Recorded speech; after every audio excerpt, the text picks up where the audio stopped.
voces extraviadas, recuperación del lenguaje como método de la preservación de la esgrima histórica, a cargo de Pedro Descarrevalo, de la Asociación Cultural Antibélica de Granada, España. Pues bienvenidos y comenzamos.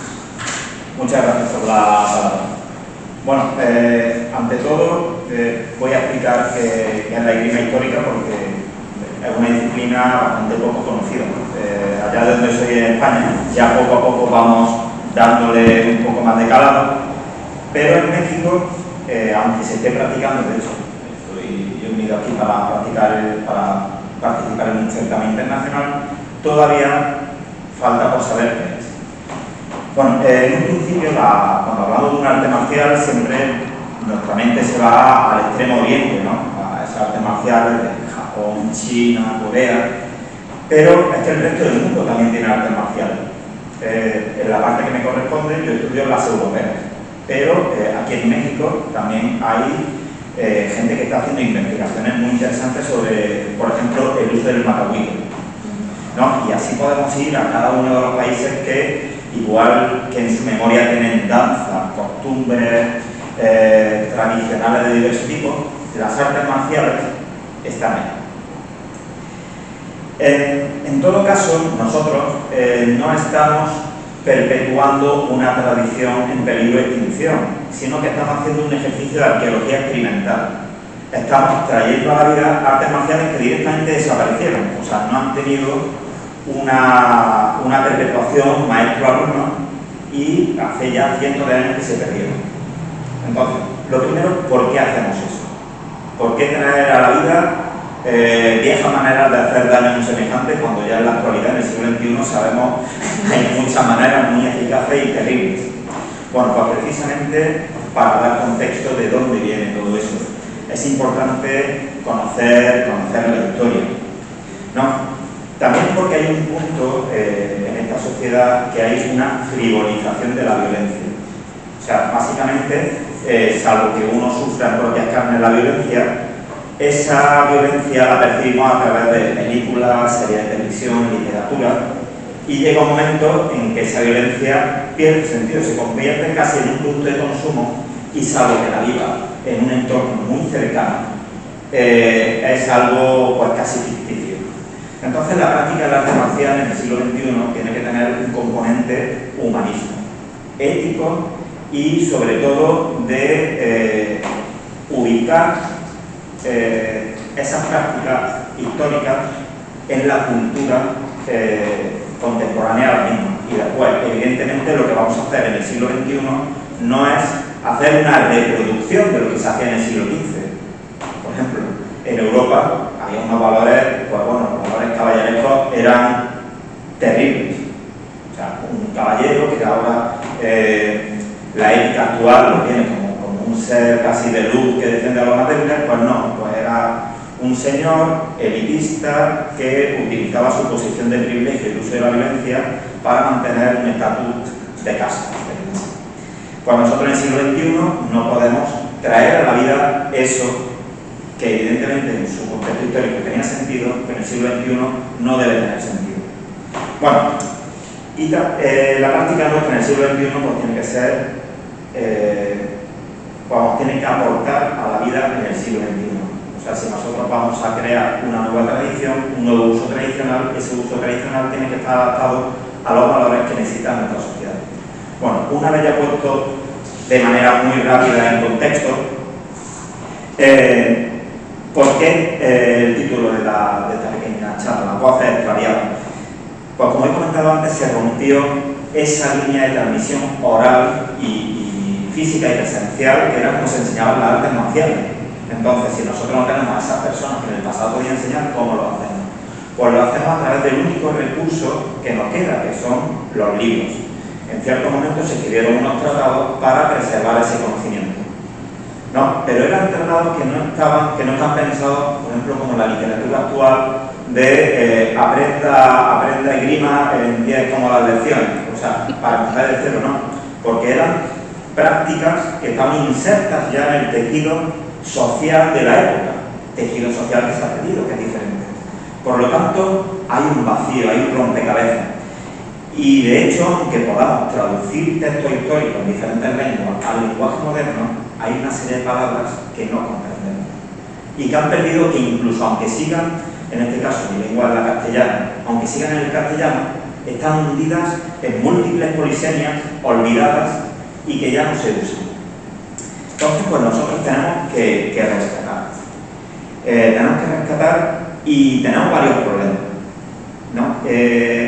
Uno de ellos era el lenguaje específico.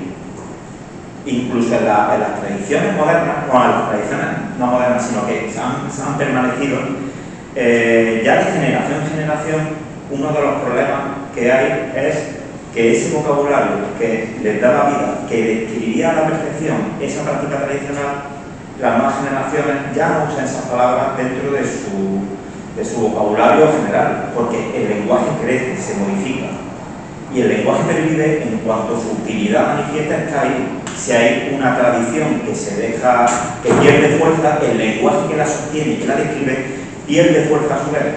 Por lo tanto, la capacidad de transmitir esa realidad es más compleja, porque a lo mejor a alguien más joven le explica una palabra concreta y no la conoce, y ya tienes que emplear un esfuerzo adicional en explicarle qué significa esa palabra para describir esa realidad que se quiere revitalizar. En nuestro caso es mucho más, no más grave, pero sí más complejo, porque nuestras prácticas desaparecieron hace cientos de años. Entonces, a la vez de que nosotros enseñamos una práctica concreta, tenemos que estar defendiendo la revitalización de un lenguaje perdido, de voces que no han desaparecido, pero que sí están muy, muy actualizadas. Hay un ejemplo que también a mí me gusta decir siempre que tengo oportunidad, que a pesar de trabajar en un arte marcial, y que ya he explicado así a vuela pluma, porque es interesante rescatar una práctica marcial de hace muchos siglos, no solamente el rescatar ciertos lenguajes ayudan a una práctica concreta. En el caso español hay un tratado, que es el primer tratado de danza, que se llama Discurso sobre el arte del danzado y su excelencia, que lo escribió Juan Esquivel Navarro en Sevilla en el año 1642. Bueno, pues en España la gente que quiere investigar danzas históricas tiene que seguir un proceso muy parecido a nosotros. Hay ciertas danzas que desaparecieron, aunque haya habido una evolución, o sea, porque la danza sí ha sido un proceso ininterrumpido, pero hay una evolución, y las danzas tradicionales actuales no son las mismas que las danzas tradicionales contemporáneas a este tratado. O sea, hay elementos comunes desde los cuales se pueden, por un proceso inverso, ir yendo atrás, hasta encontrar puntos parecidos, pero no son los mismos porque sufren una evolución. Entonces, la gente que quiere ir directamente a la fuente, en este caso una fuente documental escrita, se encuentra con un lenguaje que no comprende.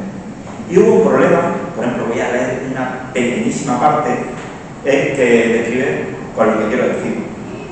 Los movimientos del danzado son 5, los mismos que los de las armas. ¿Qué son estos?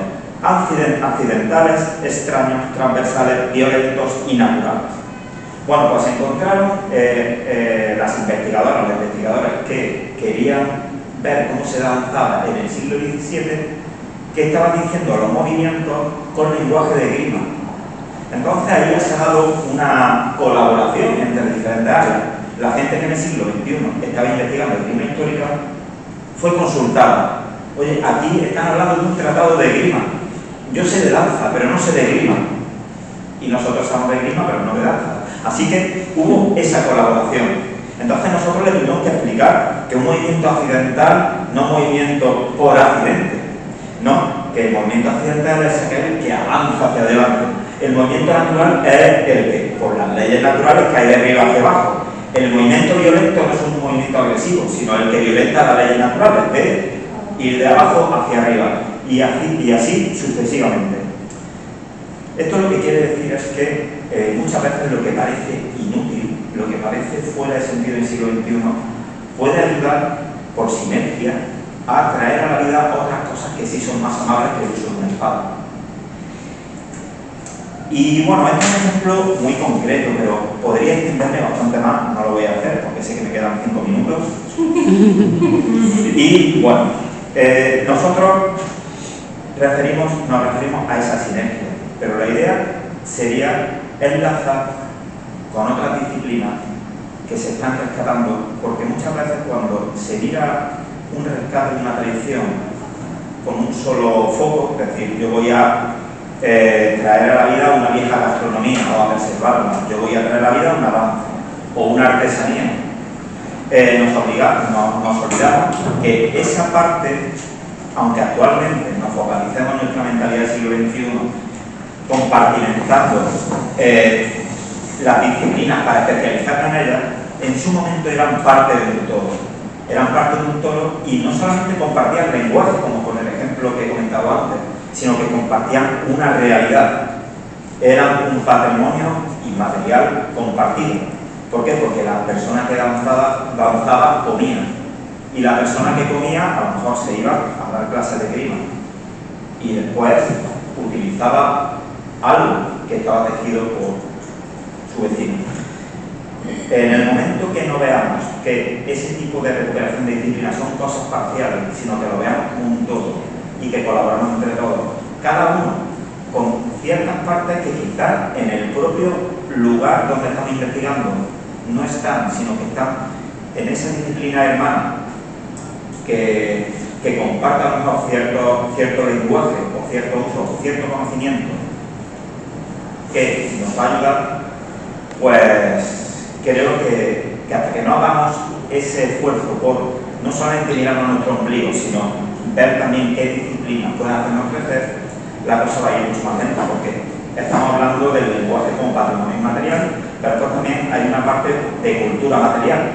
Para hacer buena parte de las disciplinas que trabajamos necesitamos objetos que son contemporáneos a la misma. Yo para vivir como en el siglo XV y XVI tengo que llevar un calzado que me ayude a entender cómo caminaban, porque caminaban diferentes. Bueno, de hecho yo, aquí quien vea, tengo unos zapatos porque son de reproducciones de esa época, que me ayudan también a comprender esa parte de la realidad.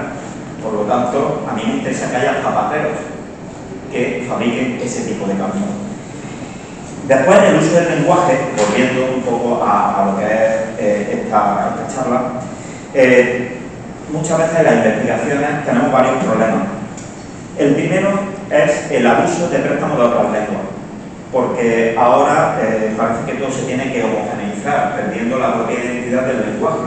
O sea, es decir, ¿por qué voy a usar una palabra que no conocen si está en inglés, se sigue usando? Pues simplemente por el mero hecho de que en mi lengua existe esa palabra. Alguien la creó en su momento y en su momento se usó. ¿Por qué en vez de rendirme a otra palabra, no rescato una que sigue vigente? Después, cuando no tenemos ni siquiera esa palabra extranjera, usamos neologismo. Es decir, voy a inventar una palabra nueva para describir algo. ¿Para qué inventar si ya hay? O sea, si algo no existe, por supuesto, se tiene que crear, el lenguaje evoluciona. Pero aquí muchas veces somos perezosos y no hacemos una investigación previa viendo que lo que queremos nombrar no ha sido nombrado antes. O sea, si lo que queremos hacer era hecho antes, lo que tenemos que nombrar, si está nombrado antes, también tenemos que reivindicarlo. Y bueno, y la solución para eso, y ya me queda muy poquito tiempo, es revitalizar el viejo lenguaje usando polisemias que han caído en el desuso, porque no es que estén en sitios muy extraños. Por ejemplo, hay una palabra maravillosa del castellano que es jugar. Jugar. Lo que hacen los niños, lo que deberíamos hacer más los adultos, pues la 10ª acepción, que es una acepción que ya no se usa, es esgrimir. ¿Es qué? Esgrimir. O sea, manejar una espada, buscan el diccionario, y la 10ª es jugar. ¿Por qué no usarla? ¿Por qué no rescatar ese término? Y como ese término yo podría decir cientos de términos. O sea, investigar lo que ya tenemos antes de que se pierda, pero no simplemente por curiosidad, sino para darle un nuevo uso. Y con esto, ya cierro, voy a remarcar que la idea de que si la palabra no se puede transmitir y no se puede preservar, pero que además la palabra en sí misma es patrimonio, incluso ausente de aquello que quiere mostrar, que quiere describir. Y bueno, con esto pues creo que acabo.